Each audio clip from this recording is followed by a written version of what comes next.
What if the next pet you brought into your home wasn't meant to be a companion at all? Right, like what if it was just a microscopic biological janitor? Exactly.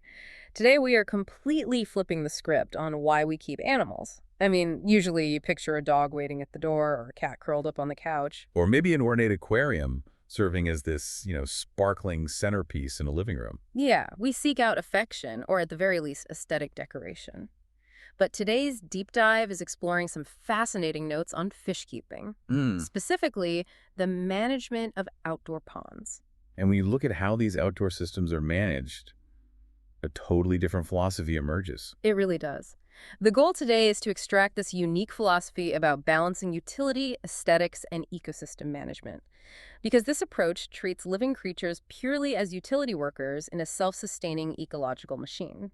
It fundamentally changes the entire relationship between the human and the animal. You transition from asking, like, how does this creature make me feel, to asking, what specific biological job does this organism perform? Right, you stop being a pet owner and start acting as a macroecologist managing a microecosystem.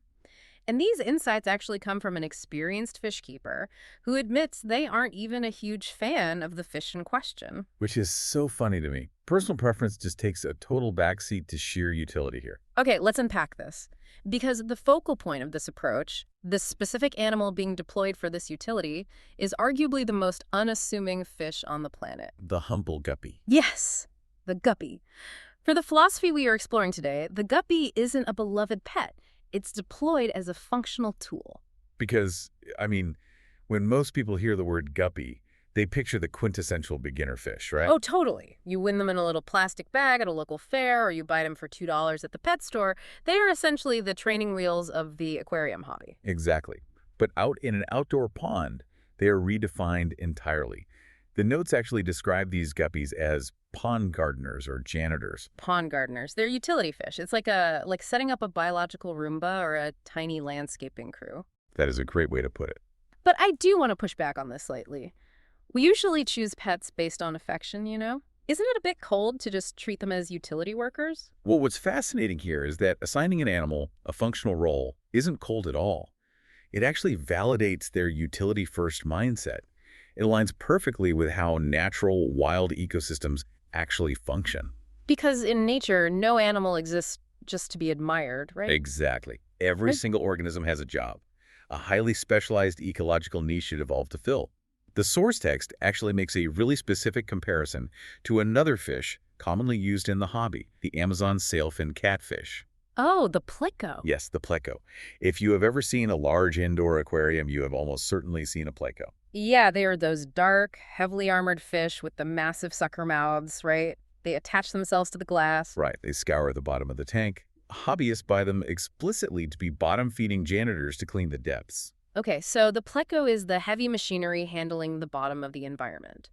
But an outdoor pond isn't just a glass box indoors. No, it's entirely exposed to the elements. So what happens at the top? I mean, just as people use the pleco for the bottom, these guppies are deployed specifically to maintain the surface of the outdoor ponds, right? Exactly. They are fulfilling a specific ecological niche, because that boundary layer where the water meets the air is arguably the most critical and chaotic zone in the entire pond. It's where all the dust and organic debris fall in. Yeah, and where mosquitoes lay their eggs.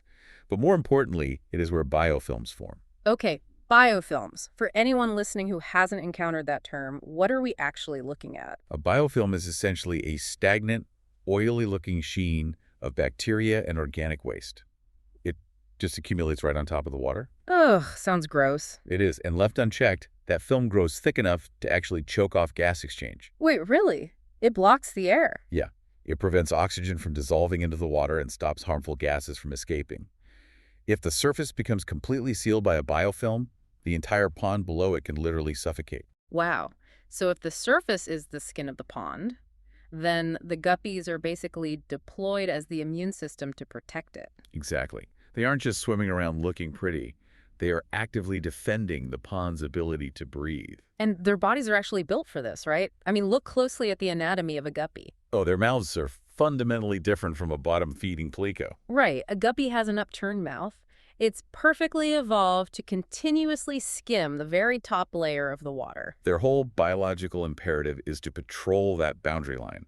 They eat mosquito larvae, skim off the organic debris, and constantly break up that dangerous biofilm. They really are the surface level equivalent of the bottom feeding Pleco. Yeah, so to go back to your earlier point about it being cold, placing the guppy in an environment where it can perform the exact skimming behavior it was built for is highly enriching. It's way more natural than trapping it in a sterile glass bowl indoors just to look at it. Precisely.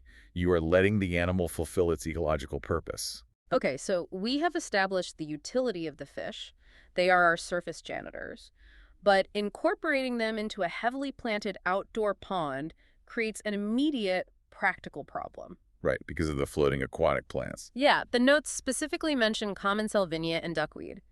If the fish are doing their job cleaning the surface, what happens when you literally cannot see them doing it? Which is exactly what happens. Yeah. Keeper realized their current dark-colored guppies were practically invisible. Right, because these ponds utilize those floating plants, and if you are relying on dark-colored guppies to do the skimming, they completely vanish. They become totally camouflaged against all that vegetation. So the solution they found was to source more vibrant, brightly colored varieties so they would pop out. Yeah, and that introduces a fascinating friction point between pure utility and the human experience. Because the floating plants like duckweed and salvinia are crucial functional elements themselves, aren't they? Oh, absolutely. They act as biological filters. They pull excess nitrogen out of the water. And they multiply rapidly to cover the surface, which blocks direct sunlight from penetrating the depths. Right. By shading the water, the duckweed starves out algae. It prevents the pond from turning into a thick, murky green soup. It basically acts as a dense, floating lawn. A brilliant green visual monolith.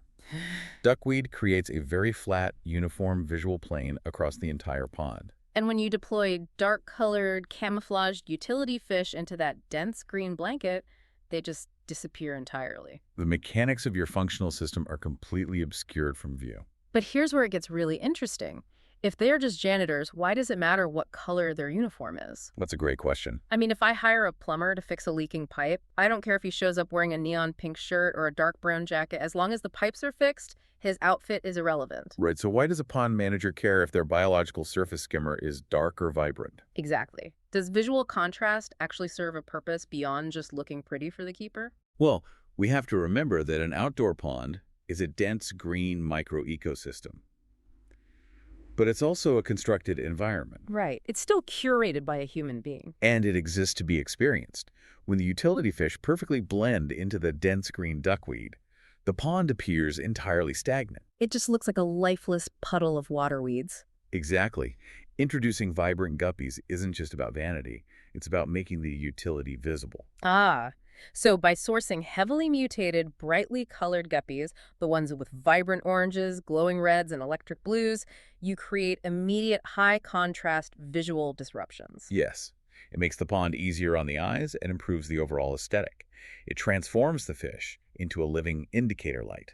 An indicator light. I love that analogy. It's like when you glance at a complicated piece of machinery, you want to see a little green LED blinking to assure you that the motor is running. Right. You don't want to have to take the engine apart just to verify it works. The bright flash of a vibrant guppy darting through a solid green mat of duckweed is the indicator light proving that the surface ecology is active.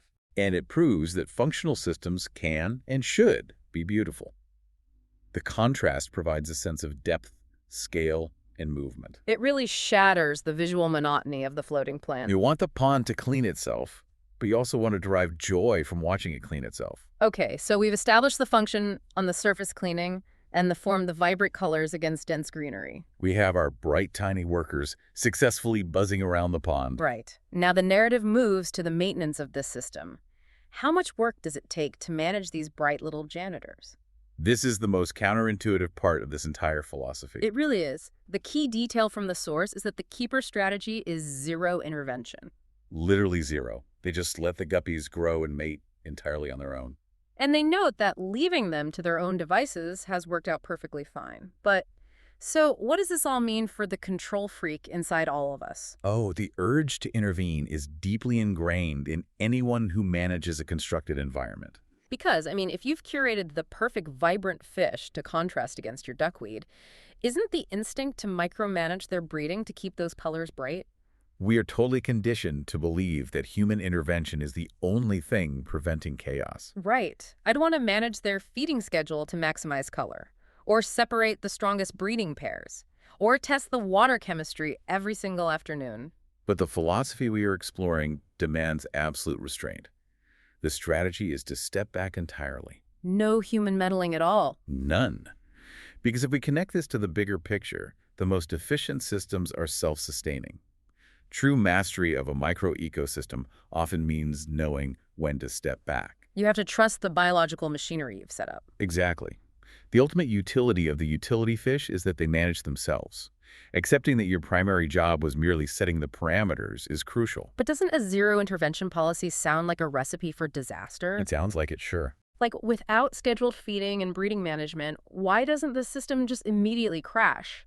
Why don't the fish overpopulate until they consume all the resources or just starve? Because of a foundational ecological principle called carrying capacity.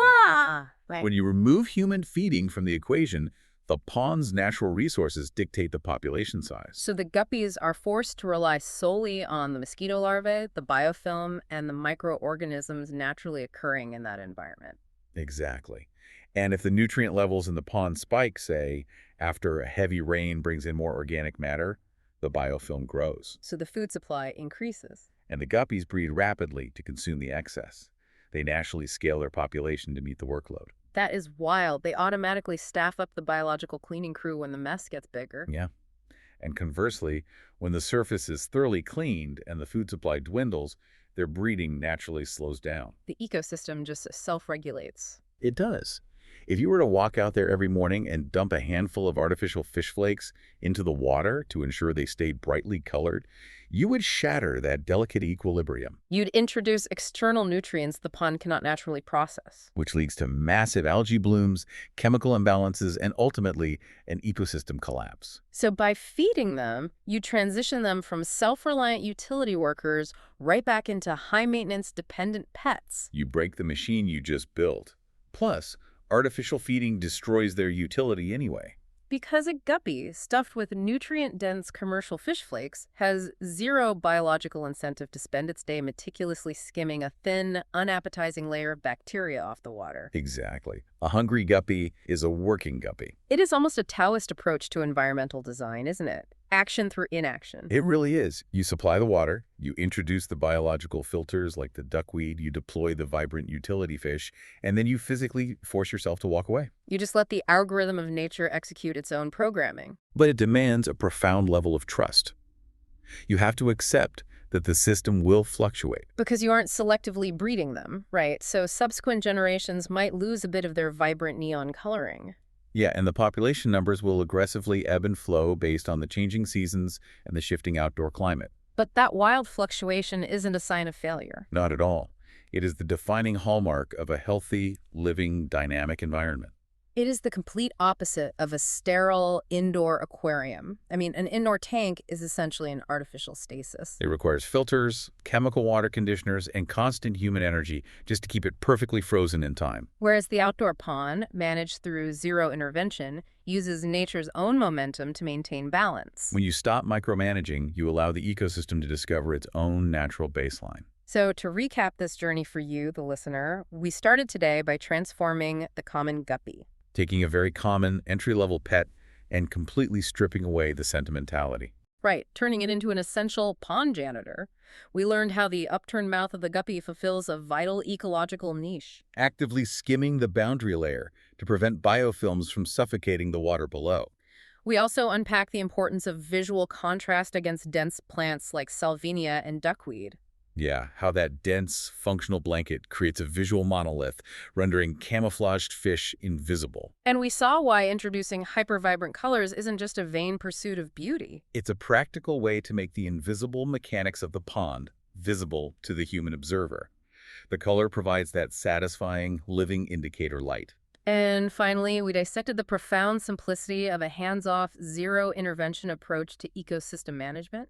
The immense difficulty of just stepping back. We looked at how carrying capacity naturally regulates population. And why the hardest part of building a machine out of living things is resisting the human urge to constantly tinker with the dials. Leaving them to scavenge and breed on their own is the ultimate proof that the ecosystem actually works. And this philosophy applies far beyond fish keeping, honestly. Absolutely. Whether you are managing a team, a garden, or a massive project, sometimes the best approach is to set up the right elements, the function and form, and then step back to let it run. Define the function, align the form so you can monitor progress, and then get out of the way. Just trust the parameters you set. But before we wrap up this deep dive, there is one final, slightly provocative thought I want to leave you with.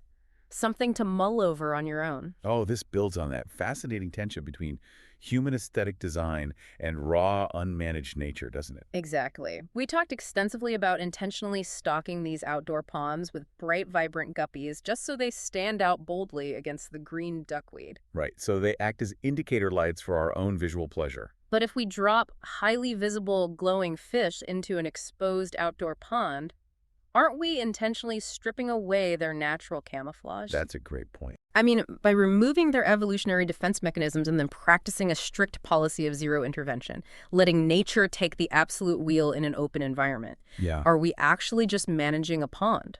Or are we setting up a fascinating, high-stakes evolutionary experiment right in our own backyards?